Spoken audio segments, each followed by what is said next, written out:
Love this podcast? Support this show through the Acast supporter feature. It's up to you how much you give, and there's no regular commitment.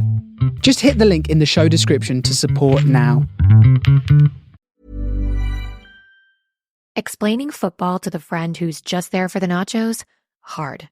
Tailgating from home like a pro with snacks and drinks everyone will love? An easy win. And with Instacart helping deliver the snack time MVPs to your door, you're ready for the game in as fast as 30 minutes. So you never miss a play or lose your seat on the couch or have to go head-to-head for the last chicken wing. Shop game day faves on Instacart and enjoy $0 delivery fees on your first 3 grocery orders. Offer valid for a limited time. Other fees and terms apply.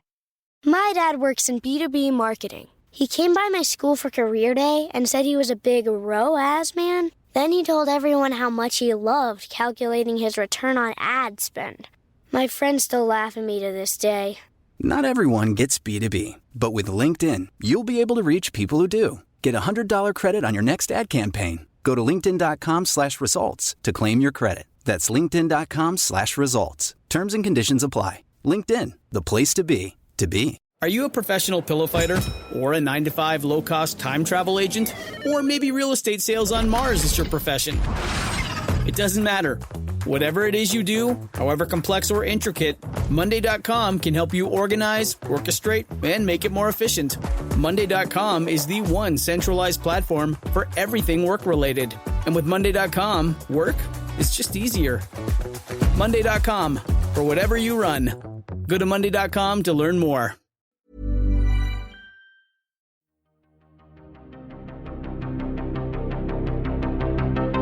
This is Writers on Film, the only podcast dedicated to books on cinema.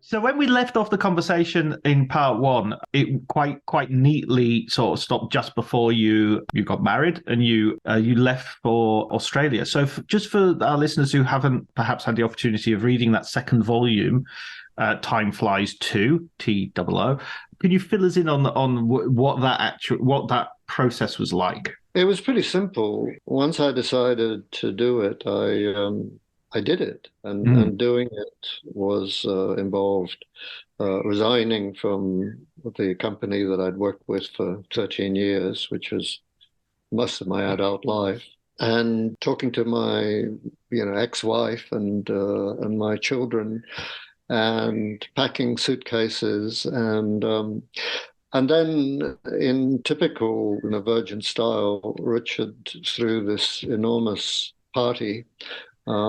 It was done with such style and thoroughness that one could almost suspect it was welcome. But it was a party. It was a party to say goodbye, and it was wonderful, absolutely wonderful. I mean, it was, if you're going to say goodbye to a country and to a company and to people who have been dear to you for all those years, then that's the way to do it.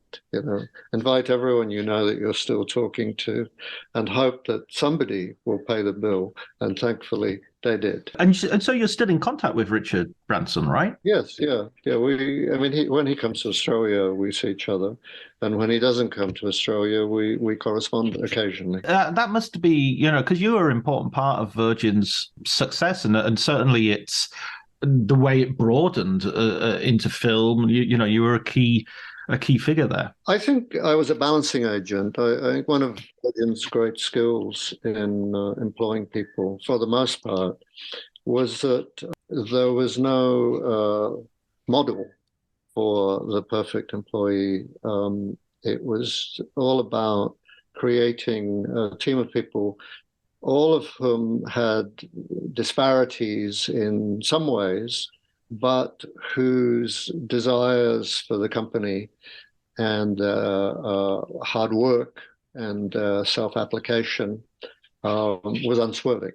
So it turned out to be a very good team of people without it having, I think, any conscious design behind it. How did you see the film? So you're going on to this new adventure in Australia, and how did you see the film industry as was in Australia at that time? I mean, it's with some notable exceptions, it's not, you know, as bubbling maybe as the one you were leaving. It felt a little procedural. I mean, one is always appreciative of any kind of government or tax incentive that enables films and television to be made. But I found that in any situation in which the process is kind of formalized and applications are made, and of course boxes get ticked, both literally and metaphorically, that there can be a slightly mechanical air to the process,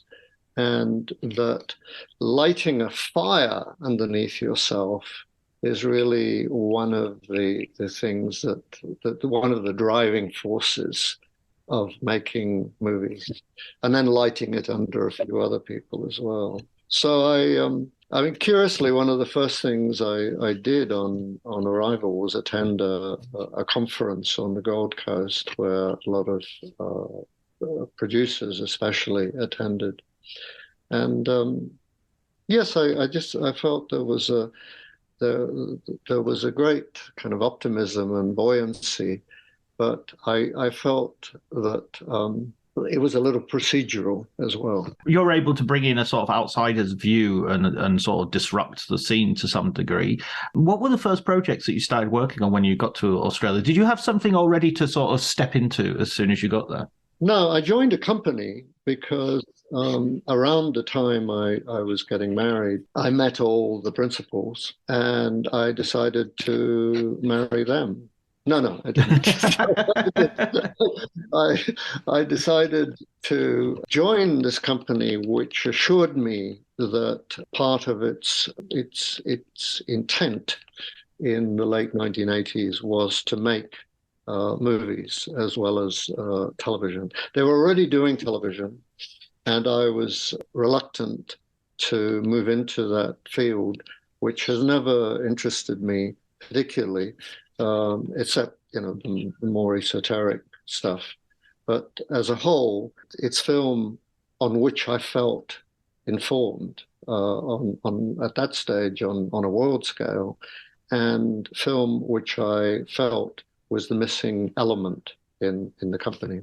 And clearly they did too. So they asked me to join them specifically to develop and eventually produce movies for theatrical release.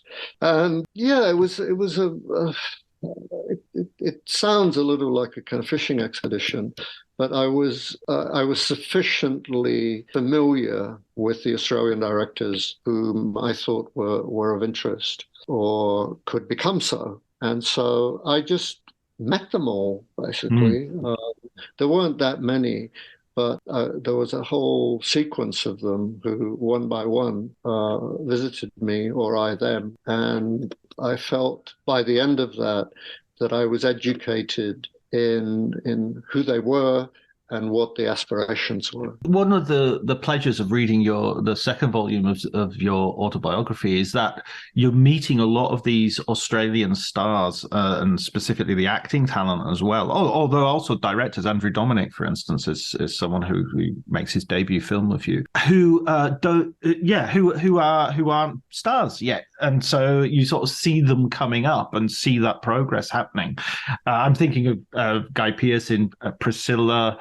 Making the step from television into movies. Russell Crowe, of course, also as an early film with you. Yeah, well, George really, George Ogilvy, who directed The Crossing, which was the first film I did in Australia, really found Russell. Well, he and the casting director, Faith Martin, had him on a list, and he showed up late one afternoon with partially missing tooth, knocked them all out. So George called me that evening and said, I think I found one of the three leads for The Crossing, because the three lead actors were all young and therefore probably little known. And so he had found two of them already. And the missing one was, in a way, the crucial one, because he helps generate the conflict. And Russell just immediately, generated the conflict. He's absolute, yeah. I was wondering as well, because The Crossing, Priscilla, they're all quite ensemble films, and there's a film you do later on that you refer to as a sort of Priscilla with heterosexual guys. Do you think that's maybe a feature of sort of Australian cinema? You don't have a one big star that you can sort of carry a film, so you have to you tell more ensemble stories. Well, if the star's character name is in the title, as in Mad Max, you need one, or one who's going to become one pretty quickly. Yes. Or else no franchise for you. Right. But yes, I wouldn't say that there was any particular conscious attraction for an ensemble in this case, but it's set in a small town. There are three characters, all of them in their late teenage years, who create the combustion that leads to the fire, as it were. So you have to, unless somebody is carrying the film through their personal charisma, you actually need to look as broadly as that, and think about the symmetry and the chemistry and the compatibility.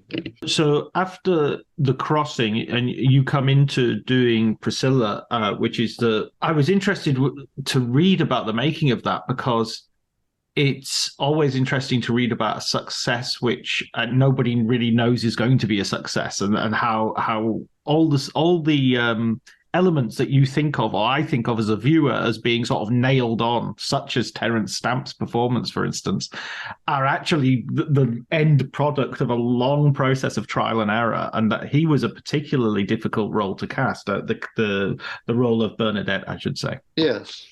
Well, we knew that from the start, that it would be difficult to cast that role, because it requires an actor of a certain age, and actors of that certain age are often more comfortable with doing whatever it is they've been doing for their acting careers up to that point. It was Terence who decided that he was ready for it, or at least a friend of his who persuaded him that he was. And he threw himself right into it. It was extraordinary, because Terence was a very kind of masculine presence. When you saw him in his London environment, there was apart from his great beauty as a young man, it was a man who wore brogues rather than tennis shoes. Kind of gravity. I mean, you quite rightly point out, though, that you'd sort of seen something in him in terms of also the Pasolini movies that he was in. Theorem, that there is even at the height of his fame in the 60s an ambivalence or an ambiguity to his. Well, he was so incredibly handsome, and he was photographed like a god. If you look at even his little-known American Western, Blue, in which I think he replaced Robert Redford, his hair is dyed blonde, and improbably he plays a half Mexican. But when the camera is on him, it practically defies you not to pay attention. There are many actors for whom that is not the case. So he had been kind of canonized in a way as a young man, which made his practical disappearance in the 1970s. In other words, after that burst of fame that began with, Far From the Madding Crowd and Billy Budd and so on, there was a long gap until he then later in the 70s appeared in Superman, which gave him a new kind of lease of life as as a screen villain. But the fact is that he was perfect. And when he stepped off that plane from Hawaii and told me he had every hair plucked from his body, I thought, now there's a guy who knows how to get off to a good start. I also love the fact in sort of an alternative universe you offered Brian Brown the part because Brian Brown is like, for my generation, is the Australian actor, you know. It's we had such fun with Priscilla. I mean, that's one of the reasons I think the film ended up giving as much pleasure as it did, is that we were having such a great time from the start, long before we started shooting it. We treated it all very lightly because the film was going to be made very cheaply, and therefore that weight of responsibility that corresponds to a film's cost was kind of absent in our case. We managed to make pleasure out of everything, even the knockbacks and the difficulties and so on. And one of the things that I most enjoyed as I was writing was remembering vividly how we turned obstacles into amusement, how we turned potential catastrophes into opportunities. And I don't think any of us had or will ever do anything that was so seamlessly strange and pleasurable again. And the fact that you actually appear in the film as well, or a part of you does. Yes, indeed. And I also have a photograph, which I would hesitate to put up to the screen, of me in drag with really kind of beautiful legs, and in the middle of the desert, that is. Because when we did the location survey, the cinematographer and Stephen Elliott, the writer-director, and I took some drag with us because we thought that if we came across a really great location and we wanted to bring back evidence of that really great location, what more persuasive evidence could there be than three guys in drag? So we took it and we found the spot towards the end of our recce in Alice Springs, and we slipped into our outfits in the middle of nowhere.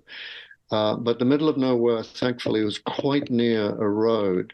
And then when Brian Breeny, the cinematographer, had set up a shot on his wide lux camera, we then stopped a passing vehicle, and this completely bewildered backpacker emerged, and we just said, press that shutter when I get back to that hill over there. And sure enough, we ended up with this absolutely wonderful photo of the three of us without any actors yet even notionally in the film who represented the movie. I don't think there's been any greater symbolic engagement from a producer, cinematographer, and a writer-director than being the characters just for the sake of showing people. yeah. This is the spirit of it. You know, these aren't going to be the actual actors, but this is what it's going to feel like. And of course, you take that to Cannes. And I'm one of the sort of, for me, one of the delights of reading your book is to see another side of Cannes, because I visit Cannes as a journalist and as a critic and interviewing people and what have you. But seeing it from your side as a producer who's going there to sort of set up a project like Priscilla, and then bring a project, a film, to the festival. It's a really exciting sort of backstage view of the festival. Yeah, well, we were lucky because the first time we went to Cannes with it, it was just mentioned as a footnote because Stefan's first film, Broads, which was produced by my wife, Andrina Finlay, was in competition. But already Priscilla was starting to cook. And so we had an opportunity of mentioning it then. But by the time we got to Cannes, before we started shooting the film. We already had Polygram on board. Polygram was a very, very important European film entity at the time, as well as being all the other things that people know. And they enabled us to have the kind of profile that a low-budget movie normally doesn't get there. We financed the trip a bit ad hoc, but we knew that once we got there, they would look after us, as it were, and they did. So the preparation for the film, the casting of it, the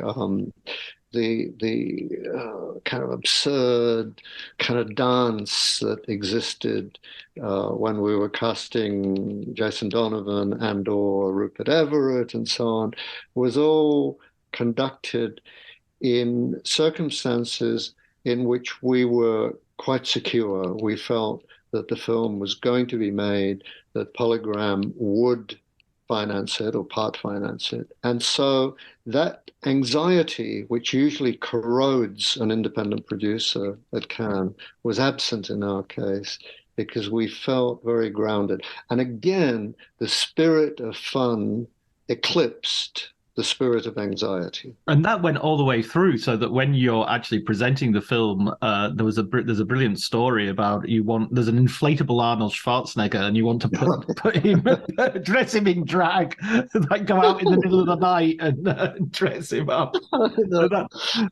Well, it was just, there was so much mischief in the air, and we just felt as if we could really enjoy ourselves, and that in a way, how well we made the film might be dependent on keeping this kind of buoyancy in motion.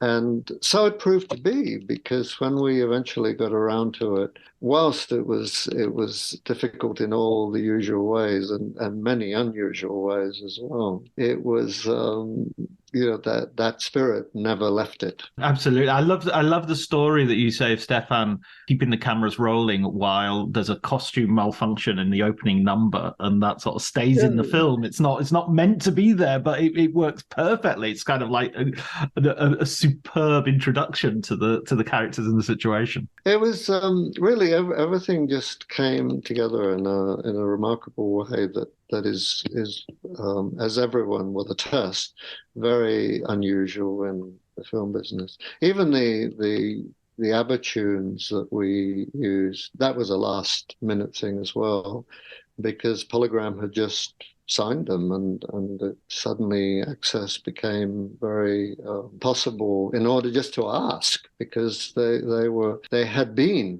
for quite some time such a huge band. And, not everyone got a chance to ask them anything. Yeah, but in a way, I mean, Priscilla was kind of ahead of the wave, because the stratospheric sort of heights of their sort of re-emergence was not upon us yet. Mamma Mia was far in the future. Well, Mamma Mia had already been a hit once, but what wasn't known until Priscilla was the fact that, as you put it, there was another wave of ABBA to come. Yeah. And yeah, I mean, we didn't, so they weren't around or anything, it wasn't, Benny, what did you think of that take? None of that, I can assure you.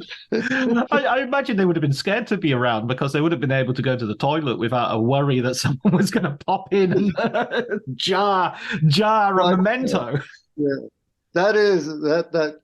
My contribution to the script I'm immensely proud of, which was a story that I had heard, and yeah, occasionally you can tell a story when you're driving around a country just exploring, and it can set the imagination alight. And the story was one that I had heard about somebody who, when ABBA were in Australia previously, they did a tour here in the 1970s, that there was some kind of a boat cruise in Perth, and one of the guests, a young man, had gone into the toilet as Agnetha came out of it, and discovered that, as the film put it, she had left a little present for him. and he bottled it and had it on his mantelpiece. That is fan craziness. Yeah, absolutely. Like a relic of a saint. Yes, exactly. A piece of the true cross. And yet, I mean, you said earlier about Mad Max becoming a franchise, but Priscilla's kind of becomes a franchise because the spin-off musicals go all the way, continue to this day. The effect that the film has, and it's even more remarkable when one of the notes you receive before the film is released is, could you cut out the songs? Yes, yeah, pretty much so. It was that was a tough part on maintaining our sense of humor, but thankfully we did, and at the same time as we were maintaining a very firm resistance to being persuaded to do something wrong. And there were a couple of suggestions in that realm, and we resisted absolutely. And of course, once you've, the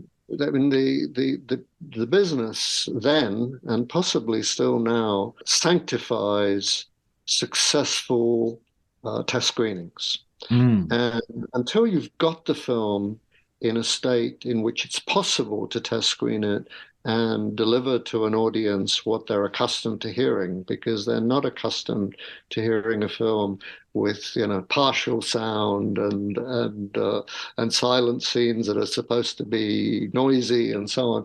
So there's during the time that you're editing a film and haven't yet shown it to the public, there is a lot of potential for argument about what works and what doesn't. And only when you've got the film to a standard where you're confident it can make the kind of impact that it should, can you do that. And we did, and it was all our ideas turned out to be reinforced by the audience's reactions. Yeah, absolutely. I think that's always the case. This episode is brought to you by Progressive Insurance. You chose to hit play on this podcast today. Smart choice. Make another smart choice with Auto Quote Explorer to compare rates from multiple car insurance companies all at once. Try it at progressive.com. Progressive Casualty Insurance Company and Affiliates. Not available in all states or situations. Prices vary based on how you buy. My dad works in B2B marketing. He came by my school for career day and said he was a big ROAS man. Then he told everyone how much he loved calculating his return on ad spend. My friends still laugh at me to this day. Not everyone gets B2B, but with LinkedIn, you'll be able to reach people who do. Get a $100 credit on your next ad campaign. Go to linkedin.com/results to claim your credit. That's linkedin.com/results. Terms and conditions apply. LinkedIn, the place to be, to be. It was something quite as unique as that film, because to hear the log line, at that period when nothing like that had been seen really, would be difficult. But at the same time, you kind of had to race a rival Hollywood production because there was another film sort of in the works. Yes, it was in the works for a while, so it didn't come out immediately after. That was To Wong Fu, Thanks for Everything, Julie Newmar, and it came and it went. I think that the film, I think that Priscilla by then had kind of established itself in a universe of one, basically. Yeah. Absolutely. So, what following the success of Priscilla, your position in the Australian film industry was somewhat, was solidified, and you had several films at your back. How did you go about sort of choosing projects to continue with and to further? I just decided what I'd what I feel I'd like to do next, and then set about trying to do it. Right. It's a very primitive, borderline crude philosophy, because usually, well, certainly these days, which is where life is much more corporate, and producers seem to proliferate everywhere you look, it's probably a little more difficult. But I just kind of can only plow one field at a time, really, and that's what I did. And the film that I wanted to do afterwards, which I was approached about, was a movie called Heaven's Burning. I think basically I wanted to work my way around all the deserts in Australia, and and that was a different desert. And this time it was Russell Crowe and Yuki Kudo. And then I went back to a different desert for Siam Sunset, which was the first film directed by the well-known actor in Australia, John Paulson. So I became Al, King of the Desert, briefly, but I just couldn't. I just was looking for getting deeper and deeper into the country, I think, and trying to, I don't know, trying to find out how Australia worked. And of course, with Heaven's Burning, you're back working again with Russell Crowe, but here the relationship begins to sour, specifically in when you're doing the publicity for the film. Yes, yeah. No, it was fine before. I mean, my conviction is that the earlier you meet in people's lives, the more likely you are to have a good relationship, or a long one, because there's more time in which to have one, but also in doing so, you meet at a time before your lives have become more complicated, and therefore you're more open to each other. And with Russell on The Crossing, that was very much the case. We were all kind of finding each other for the first time. But by the time he did Heaven's Burning, he had made several American movies, The Quick and the Dead, and I think Virtuosity, and he had just finished LA Confidential. He had agreed to do Heaven's Burning before he started LA Confidential. And I think by the time he finished LA Confidential, he was already getting offers to do American pictures, which would have been to his benefit probably. But we needed him for our film, and he had agreed to be in it and so on. So he did. I mean, he just, he came exactly when he was supposed to. But it was a difficult experience for him, I think, because he was probably speaking to his agent most days and hearing about what it was that they wanted him for next and so on. And for us, it was difficult just because I think, his professionalism was unswerving, but I think his heart was kind of pining for what he'd left behind. The so-called falling out, it was a falling out, really. It was simply that he was at a time when our film needed his support. He was quite kind of muted about it. And I understand why, and I accept why, but it was a great irritant at the time. Yeah, you kind of want him to be on a publicity sort of at least not doing any harm to the movie, at least not dismissing it. Or... Yeah, and I don't know. I mean, these are complaints that I heard from the distributors. So it wasn't. I wasn't present. I just knew that it wasn't right and that it was diminishing us. But anyway, these things happen, and he went on, as we all know, to a fantastic series of performances. Some of them really exceptional. Yeah, absolutely. One of his films which isn't as celebrated as I feel it should be, and one of his best performances is in Michael Mann's The Insider. I think that film is. Yeah. Well, that kind of lit the touch paper, as it were.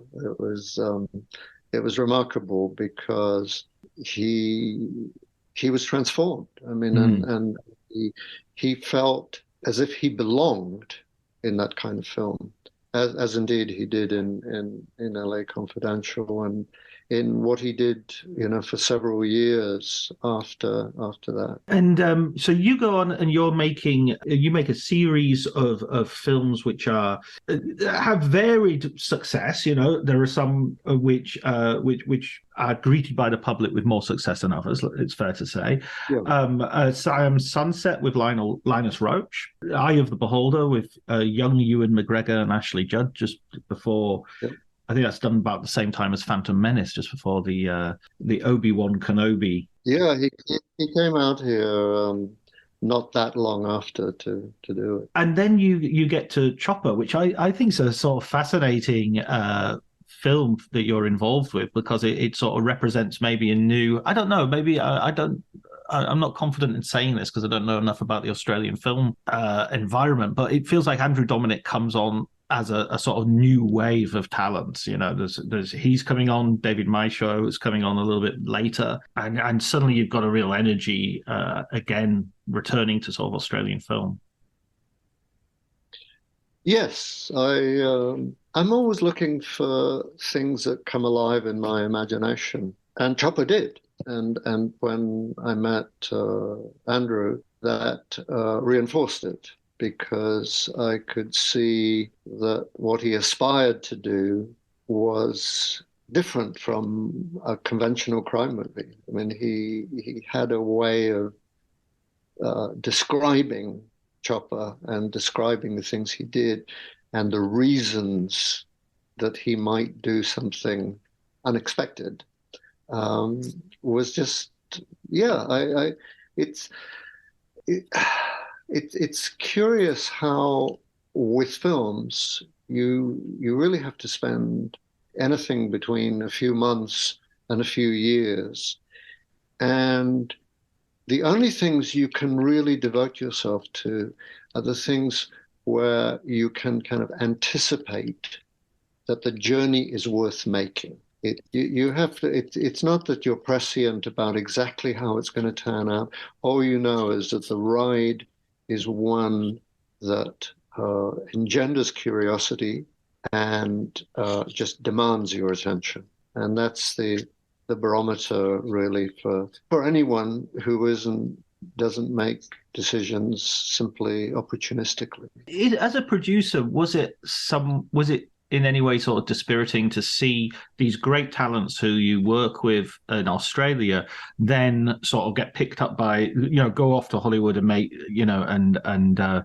and make great work, but kind of it's almost like you're a feeder club in that Manchester United keep taking your best players at the end of every season?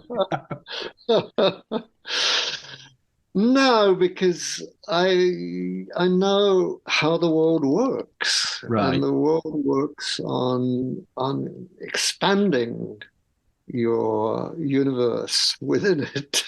Yeah. And so it follows that people will, at the very least, consider opportunity when it's merited. If I were offered the assassination of Jesse James, and I had, Andrew's visual talent, I would have said yes as well. Absolutely, yeah. That's one of my favorite films. I'm not gonna complain about that at all. Yeah. Well, as an admirer of Terrence Malick, as I know you to be, it's very Malickian. Yeah. Apparently, again, this is my little bit of insider Terrence Malick knowledge. Apparently, Malick gave notes to Andrew about the Oh, yeah. about Jesse James, about the assassination of Jesse James, and the note was lose the voiceover. I'm not joking either. Which is sort of like, it might come as a surprise, but his notes to collaborators were always kind of don't make a Terrence Malick film. I make the Terrence Malick film. You make something else. Yes. Yeah, but it's anyway, it's a beautiful film, and I can understand why it had limited commercial success, but it's just a kind of it just seems boundary free. The boundaries are just those created entirely by its makers, and none of them are created by artificial considerations. And in this period, you even though you're based in Australia, you're traveling a lot. You're going to festivals. You're taking films to festivals. You're taking films around the world to get financing and to set up projects. This seems also to be sort of like one of the themes of your book, is that you're constantly trying to balance your personal life, your family life, your children, and your projects, the artists who you're trying to bring forth their vision. Yeah, it's a tightrope walk that in advance is going to be one, and the most important thing is not to be unsettled by it. I mean, so much energy goes into lament and regret in what we do, but if you pay attention to your family and you pay attention to jobs that need to be done, there is a kind of surprising symmetry and rightness about what you choose to do at that moment. I've never found it troublesome at all. I just thought whatever needs to be done that's my job should get done. And that's it, really.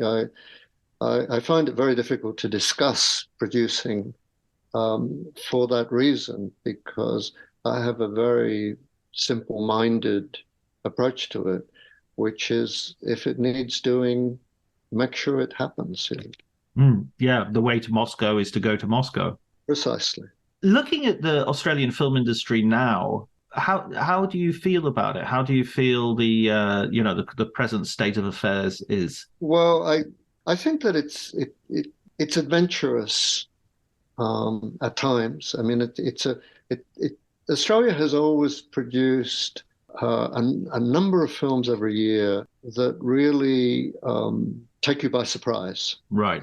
I mean, I always remember in Cannes in 1996 seeing the first film by the sadly late Shirley Barrett, Love Serenade. And I felt I was in the presence of something I'd never seen before. The elements were familiar, the setting, the pitching of the lead performances, its eccentricity, its rhythm, and so on. But I was just so taken by its incredible charm and good nature, and also its darkness, and that has always seemed to me the prototype of the kind of film that I would cherish more from Australians.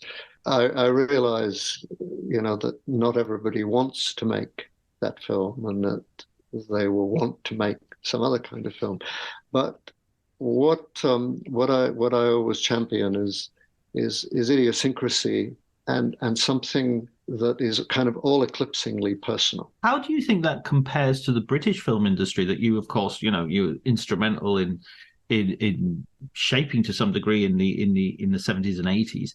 How does that do you, because it does seem to me that what you just said is absolutely true, that every year we have a handful of Australian films which are really striking and surprising and transfer, they go international. With British films, I sort of always feel a little bit less, that there seems to be more of them, and there's a broader range perhaps, but those films that really stick out sort of don't seem to be, or maybe it's the contempt of familiarity. Well, it's also the fact that we don't see everything that comes out of the UK, and you probably don't either. And what we do see naturally affects our perception of the whole thing.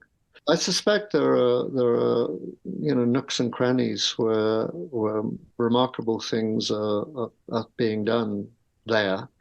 But like you, I don't see much evidence of it. The films that I see feel that, well, historically, of course, there's been a much longer relationship between the UK and the US. So the American actors, for example, would favor probably a so-called quirky British film over its Australian counterpart.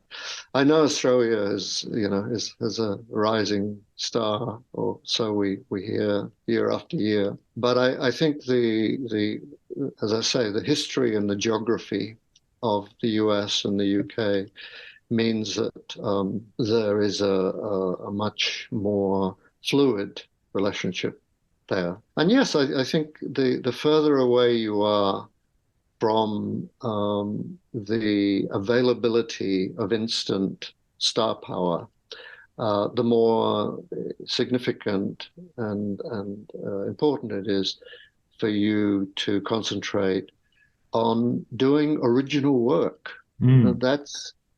We're always struck by that, and the more films we see, the more struck we are by original work. Yeah, absolutely. I think as well, in this time of television, where there are so many more stories out there being told in so many more original and interesting ways, kind of cinema has to up its game. It has to, otherwise it will just become a fairground of franchises. Yeah, I'm also a little disturbed, actually delete a little, increasingly disturbed by the absurd number of producers on film. It really is absurd. No matter how small the film, it just, the producing credits are endless. And so I wonder, unless everybody has a completely different role, how many people can make up a production team, or whether they actually ever meet. Possibly they have, Zoom calls going in, 30 different directions. But I can't, I know that, people who put money into films now expect such acknowledgement and so on. But why can't it just describe what it was, which was financed by? I find it remarkable and rather dispiriting that you get one director, but you get up to 45 producers of different some of whom never meet. Oh, absolutely. I think there's a law in Hollywood that if Steven Spielberg walks past you, your project is executive produced by Steven Spielberg at that point. But it's so bizarre. And I know, historically film has always moved in phases, but this is a phase of serious overcrowding in the production department. So, having written the two volumes of your memoirs, what surprised you the most, sort of looking back? Did you have any sort of surprises of things that you hadn't really realized, but now looking back in this way, it stood out? No. What occurred to me was that I did pretty much everything that I wanted to do. And what an extraordinary thing to be able to say and feel when your stamina is diminishing a little and your desire to do it repeatedly is more questioned by you. And so it's curious. I can't think of anything that I would have done any differently. This is a sign of either wisdom or comprehensive ignorance. But how the two often look incredibly similar. Yes. So it would appear. But yeah, I just, I search in vain.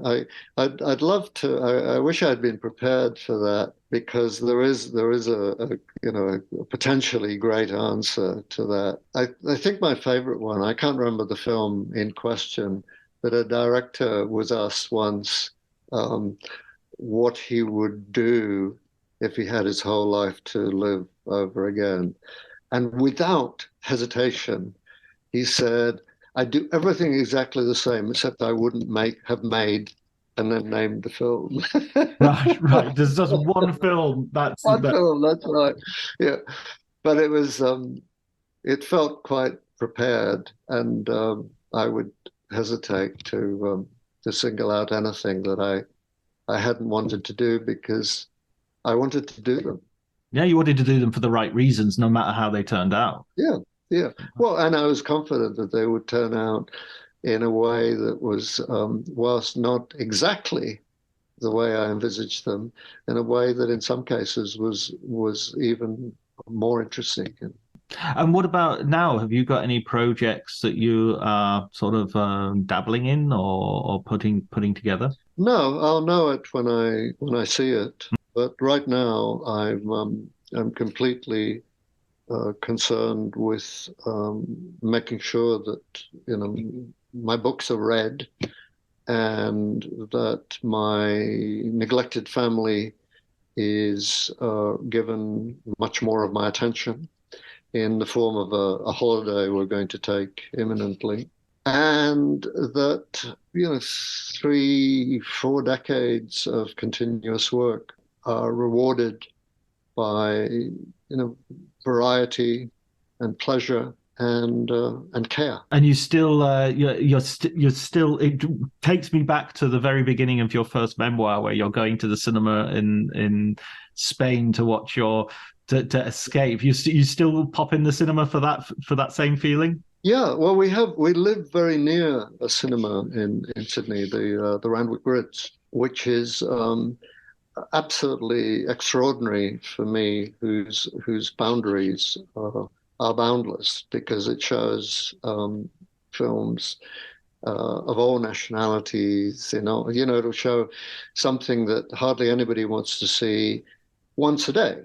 So just to make sure that whoever does want to see it goes to see it, or has the option of doing so.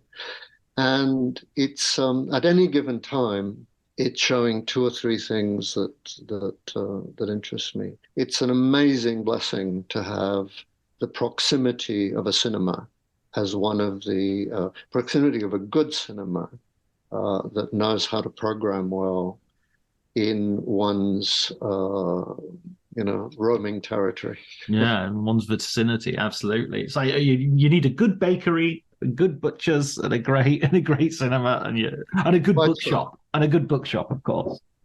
Yeah. That's my village sorted.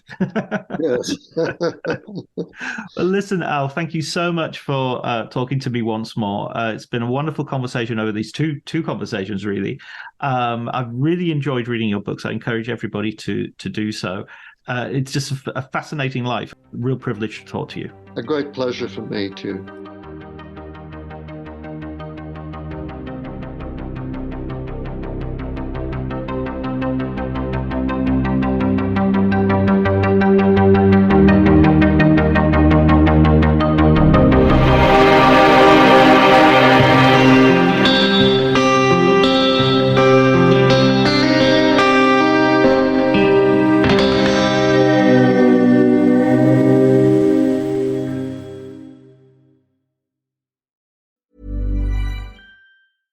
1-800-Flowers.com knows that a gift is never just a gift. A gift is an expression of everything you feel and helps to build more meaningful relationships. 1-800-Flowers takes the pressure off by helping you navigate life's important moments by making it simple to find the perfect gift. From flowers and cookies to cake and chocolate, 1-800-Flowers helps guide you in finding the right gift to say how you feel. To learn more, visit 1-800-Flowers.com/ACAST. That's 1-800-Flowers.com/ACAST. This episode is brought to you by Progressive Insurance. Do you ever think about switching insurance companies to see if you could save some cash? Progressive makes it easy to see if you could save when you bundle your home and auto policies. Try it at Progressive.com. Progressive Casualty Insurance Company and Affiliates. Potential savings will vary, not available in all states. My dad works in B2B marketing. He came by my school for career day and said he was a big ROAS man. Then he told everyone how much he loved calculating his return on ad spend. My friends still laugh at me to this day. Not everyone gets B2B, but with LinkedIn, you'll be able to reach people who do. Get a $100 credit on your next ad campaign. Go to linkedin.com/results to claim your credit. That's linkedin.com/results. Terms and conditions apply. LinkedIn, the place to be, to be.